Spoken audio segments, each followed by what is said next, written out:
In tonight's programme, we look at a plan to bring back Ireland's ancient woodlands. We count the cost of 30 years of landfill and ask who's looking after our transboundary waterways.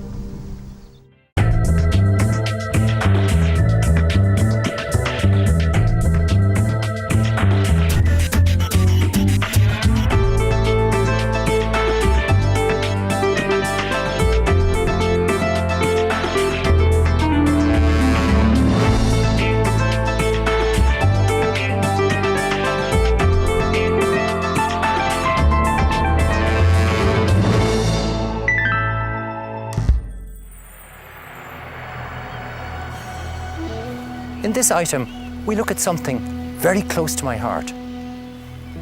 Something I care about a lot. Something I enjoy above all, native woodlands.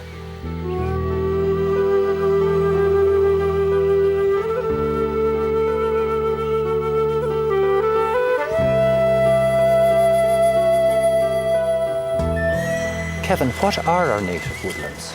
Well, native woodlands, it's really what would occur in many parts of Ireland naturally. And basically it's a woodland community, not just trees, but it also involves all the other types of plants that you find in the woodland and also animals. So it's not just kind of like a forest or tree cover, it's a whole ecosystem. Over the centuries, we gradually depleted our woodlands, but they received their final death sentence under British rule. Nearly all the remaining woodland was felled by the new owners. Much of it was oak and valuable, but the Crown also gave out a grant to get rid of woodlands, as the native rebels had their hiding places there. Now we're left with tiny little pockets, steep on the valley wall or tucked away in deep ravines, basically places where people couldn't get to easily. And if that isolation provided the lifeboat for native woodland, because those little pockets have come through to the present day, and now we have something to work with. We have, if you like, dots in the map that we can join together to recreate these larger native woodlands that covered Ireland.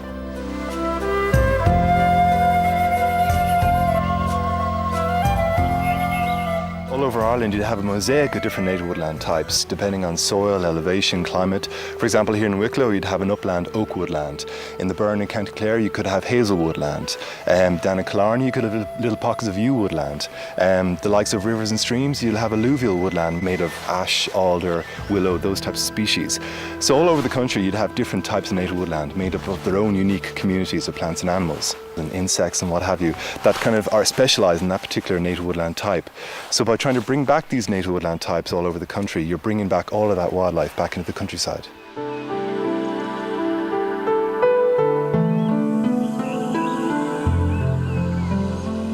There are many and very different native woodlands around the country, but my favourite one has for a long time been this one, Killarney. The Killarney Valley is the closest we get to imagining what Ireland may have looked like before her woodlands vanished. It's the largest expanse of woodland in the country. Killarney National Park is an ideal base if you want to explore different woodland types. A short walk from Muckra's house, you'll find an alluvial woodland, where the lake floods in the wintertime. Much of it is oak wood, but it's also home to the largest yew wood in the country. This is very special, as there are only 3 sizable yew woods left in Western Europe. Yew woods are dark, and mosses thrive in their deep shadow.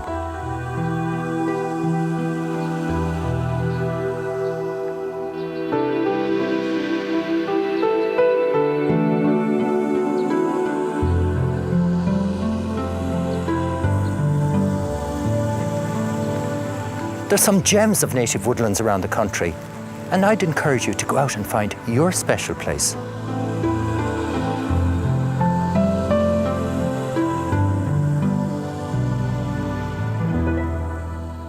Now, for the first time ever, there are funds available for restoring and replanting our native woodlands. The Native Woodland Scheme, it's a grant package from the Forest Service, and it's unique because it's aimed at trying to encourage landowners to develop native woodland. And you can also get funding under the scheme to develop new areas of native woodland. To find out how the scheme is implemented, I've gone to see Declan Little from the organisation Woodlands of Ireland.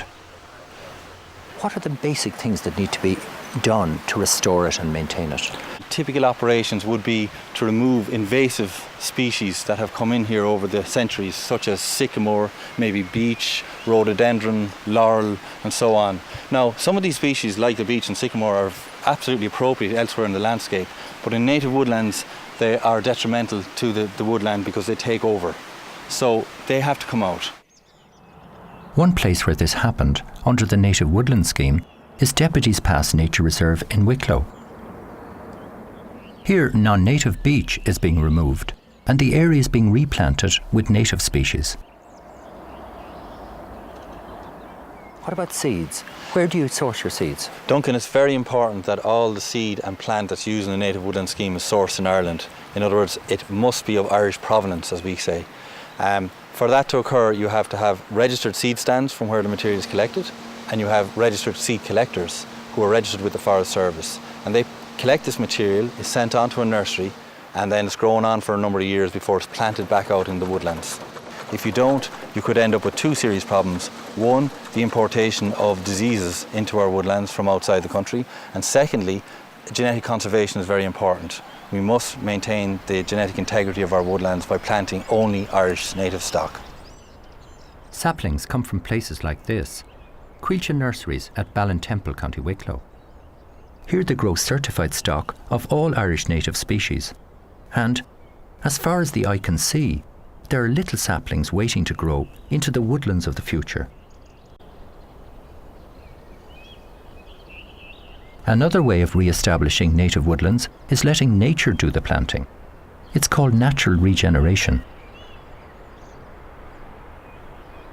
After an area is cleared from unwanted species, the seeds falling from selective native trees are allowed to grow.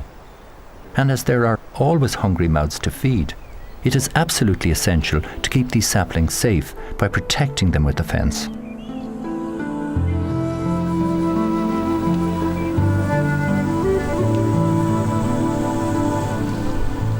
Very often it's a combination of both natural regeneration and planting that is used under the Native Woodland Scheme, like here at Shelton Abbey in the Avoca Valley.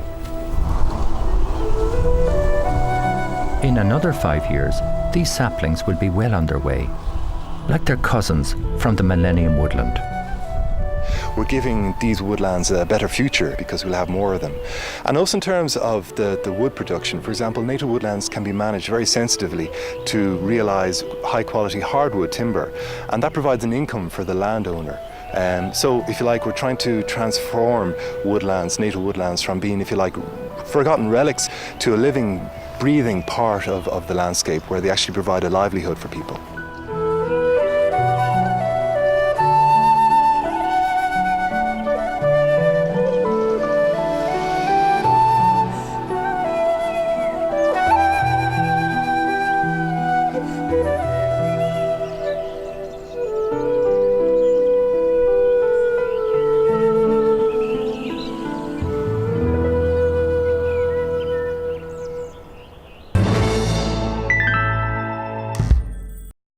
Change one thing, anything to do with the environment, what would you change? What really gets you?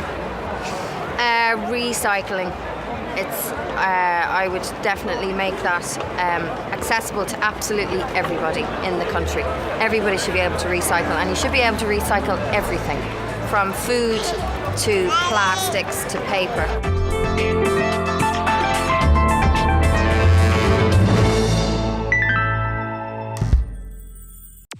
The dawn of the consumer age in the early 70s saw us throwing away waste at an unprecedented level. Until that point, the scale of our waste disposal meant that it wasn't really considered a problem. What we couldn't see then was that we were storing up massive problems for the future. Donor, landfills about 25 years ago, what were they like? They were essentially, I suppose, maybe the size of a football pitch, no bigger, probably smaller than that, based around the outskirts of towns. They would have been essentially holes in the ground with no real engineering preparation for the facility beforehand. And what was the implications of that type of dumping? Well, essentially, I mean, there would have been potential contamination of groundwater, surface waters, and the type of waste maybe that time wouldn't be as potentially polluting as it is now, based on the type of waste that we have now as opposed to maybe 25 years ago. As we all know, landfill has caused huge environmental problems in our past. Total landfill recovery in 2004 was almost 20 million tonnes, and landfill gas was nearly 2% of all our greenhouse gas emissions in 2001. Landfilling untreated waste is unsustainable in the long term, and the lowest option in our waste hierarchy. I talked to Eamon Walsh about the long-term strategy for Ireland's oldest and largest landfill at Dunsink. Eamon, how big is this old landfill here? The landfill Duncan covers an area of approximately 160 acres and contains up to 11 million tonnes of waste. Wow. That has been deposited since the 70s, so it's 30 years almost of landfilling. What are the main environmental issues now associated with all of this waste decaying underneath us here, especially when there's housing all around us? Well, the main issues, Duncan, would be, first of all, the production of landfill gas, mainly methane gas, which can be harmful to human health and also is a greenhouse gas. Methane is 0% volume by volume. Zero. Carbon dioxide, 0.2% volume by volume. The other issue is the production of leachate. Now, leachate is a liquid which comes out from a landfill when the waste starts to decay and you have the ingress of rainwater. Leachate can come out, and leachate is a very polluting material which can cause damage to surface waters and even cause fish kills. Right. Okay, so let's take the first one of these, the methane gas that you're talking about that escapes out of an old dump. What causes that? Again, it's the breakdown, the biological breakdown of the waste. One of the byproducts of that is that gas is produced, and the main constituent of that gas is methane. Now, here in Dunsink, we have actually been collecting that methane and producing electricity from it since the early 90s. We had at one stage 6 engines producing electricity from the gas being produced in the landfill. The production of gas gradually diminishes over time, and at the moment we only are producing enough gas here to run one of those engines. Right, so we're down to about 1/6 of what we were. Right. The other thing that we had to do was to take action to collect the leachate in an efficient manner. And now we're lucky here in that we're near a public sewer, so that we can actually discharge the leachate that's produced straight into a public sewer without the need for any form of treatment, any form of pre-treatment. Because it's treated in Ringsend, is it, in the wastewater treatment? It'll eventually go into the main sewage system and be treated in Poolbeg. In Fingal, the restoration of Balleally landfill is further complicated by the fact that part of the site is still taking in waste. I talked to Aidan Murphy about the technical problems he faces. Some of this landfill would be considered an old landfill, which would be like an unlined landfill, as opposed to another section of this landfill is a lined landfill. That's the modern way, engineered way of doing it. Exactly. Yeah. So it's like a new cell, is what we're talking about, and it'll be completely lined base. On the older section, we have a lot of the infrastructure already put in, the likes of our leachate collection system, which would take all the leachate generated from the degrading waste. That prevents it all getting into the water here and into the estuary. Into the Rogerstown estuary, exactly. Aidan, I see you've got pipes here. Is this for the gas? This is for the gas extraction infrastructure, Duncan, and they extract by negative pressure the gas coming out and take it back down. Suck it out, basically. Right. And is this ground here now reinstated? This ground has been reinstated. We're now walking on top of approximately a metre of soil, topsoil, which is on top of our capping layers, our 3 capping layers, which is on top of soil. And then underneath of that, again, you have your body of waste. Right. So is there anywhere on the site that we could see the process? We have a lot of it ongoing at the moment over here, so we can have a look at this. Oh, I'd love to see it. Okay. The process of capping involves making sure that seamless covers overlap each other, preventing gas from escaping and rainwater getting in. These seal layers are extremely durable and covered with topsoil. Once this stage is complete, the ground is ready for planting. It will in due course be handed over as parkland for public use, once the engineers and EPA are satisfied the landfill complies with its licence. Donald, what are the big challenges for us for landfill in the future? Well, obviously, in terms of the older landfills, we need to go back and and to carry out a risk assessment on them to see what kind of works may be needed to be carried out. The existing landfills that are operational at the moment, when they actually close and are restored, they will still require ongoing aftercare and monitoring measures for in the region of maybe 30 years or more. So there's a large cost implication in terms of that. We're conditioned under the conditions of our EPA waste licence to continue to monitor these emissions for an indefinite period of time into the future. And what do you monitor? What are the core issues? Well, we're monitoring the emissions from the landfill, the methane gas, the quality of the leachate that's coming out, and also the groundwater for any possible effects on groundwater in the area. The cost of making good our own landfills is a strong incentive for rethinking our waste strategy. Obviously, the future for landfill is to reduce the volume that we're putting in. We need to recognise that landfill is at the very bottom of the waste hierarchy, and that waste prevention is the only real way forward.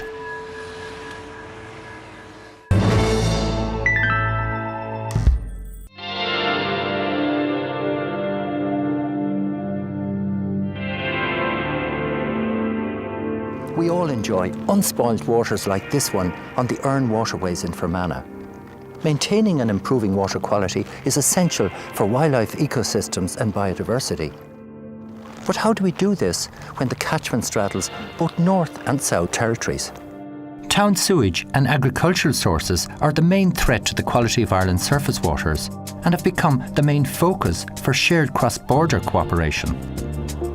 Dave, there's cross-border issues with water. Where does the EPA stop and the EHS take over? Well, I suppose the short answer to that would be at the border, but obviously the cross-border catchments, we work very closely together. But specifically in the north, we would have responsibilities for pollution response, monitoring and assessment. So we take something like 10,000 samples a year. We respond to about 1,500 pollution incidents every year. And are we doing much across our borders? Yes, we've been doing it for quite a long time. For example, a couple of years ago, we ran a major emergency planning exercise on the Lough Erne area, looking at how we might deal with a major marine oil spill from a tanker and such like. That involved both ourselves in the north, the Coast Guards from the UK and from Ireland, and colleagues in Donegal County Council. These water basins represent large ecosystems, with rivers passing through many regions. I asked Dave to identify some of the pressures. Well, it's a variety of things, whether it's sewage discharges from overflows that are operating when they shouldn't do. It might be pollution from an industrial site, oil pollution from badly stored drums of chemicals or oil. It might be something like a silage pollution from agriculture during the silage season. Increasing use of boats and hire cruisers can be a pressure on the waterways, but equally it can be a driver for change because we recognise that tourism is important to the economy. Then that means that we want to think about how we protect our waterways so that tourists come and use them and see them and enjoy them. Every year, hundreds of leisure craft cross our borders.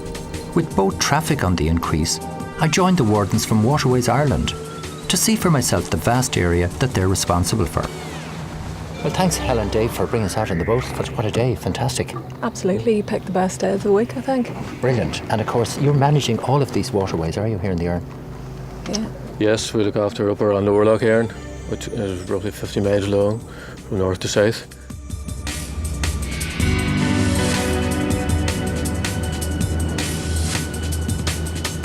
So what impacts can boating have on a lake like this? The sheer number of boats on the lake just disturbing the ecosystem, if you like, of the wildlife, the wash that the boats put up, the waves that hit the shore that erode the banks. A lot of people, however, do know how to use their vessels safely, but in the end of the day, it's all about education and acknowledging and understanding what it is for everybody to live harmoniously together. And how important is it for you that the water quality is maintained here? Water quality obviously is an issue for the tourists when they come and see nice, clear, sparkling water and not clouded with pollution. It just adds to the whole attraction of Lough Erne generally. They do use it to bathe and swimming and water ski and all the various other water-based activities on and in the water. So Nice clear crystal water obviously is an issue for Lough Erne, and we'd like to see it kept that way. The island of Ireland is regarded as a single geographical entity in Europe. To get a perspective of the All-Ireland picture, I spoke to Jim Bowman of the EPA. What's the general quality of our rivers and lakes today? Well, unfortunately, we don't have any pristine waters left in the country anymore. But in saying that, the general condition is fairly good. In our recent report on water quality, we've shown that 70% of our rivers and about 90% of our lakes are in a satisfactory condition. But we are concerned about the 30% of the rivers that are not. All of our waters have to be in good status by 2015. Now that is going to be a very demanding task for us. Sampling and monitoring hotspots at risk is an essential part of the North-South cooperation. Europe now provides funding and a legal platform to coordinate all the efforts needed to tackle cross-border water quality issues. It's called the Water Framework Directive. I travelled to Belfast to talk to Clifford Henry from the Environment and Heritage Service. The Water Framework Directive is a really new start for us in the sense that it requires member states to work together. Water is used on both sides of the border for agricultural use, for industrial use, and over the years there's been quite significant development in some of these areas, especially in the south. This is the economic development. Water quality is very much dependent on the way the land around that water is used. So if we have use of fertilisers or the way the land is managed can very often lead to impacts on the water quality.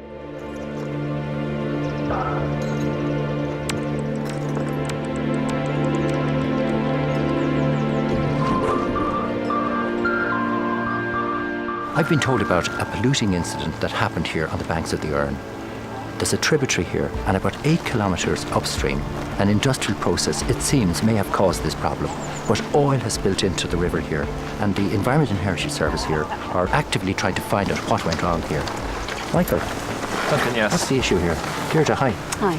Well, at the moment, if you look behind us, you can see we have a medium severity oil pollution incident, and at the moment we're involved in a clean-up operation.